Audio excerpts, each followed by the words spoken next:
நவராத்திரி உருவான வரலாறு மற்றும் அதன் முக்கியத்துவம் உங்களுக்கு தெரியுமா?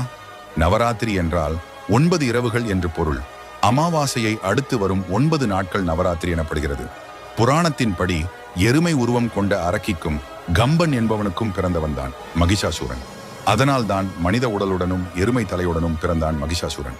இவன் பிரம்மனை குறித்து பல ஆயிரம் ஆண்டுகள் தவம் செய்து தனக்கு யாராலும் மரணம் நேரக்கூடாது என்றும், அப்படி நேர்ந்தால் அது ஒரு கன்னி பெண்ணால் தான் இருக்க வேண்டும் என்ற வரத்தை பெற்றான். இதன் பின் அவன் தேவர்களை துன்புறுத்த துவங்கினான். அன்னை சக்தி பெண்ணுருவம் பூண்டு தேவர்களை காக்க பூமியில் பிறந்தார். சக்தி தேவி மகிஷாசூரனுடன் போர் புரிந்து மகிஷாசூரனின் எருமை தலையை தனது சக்கரத்தால் வெட்டி வீழ்த்தினார். தேவர்கள் மகிழ்ந்தனர்.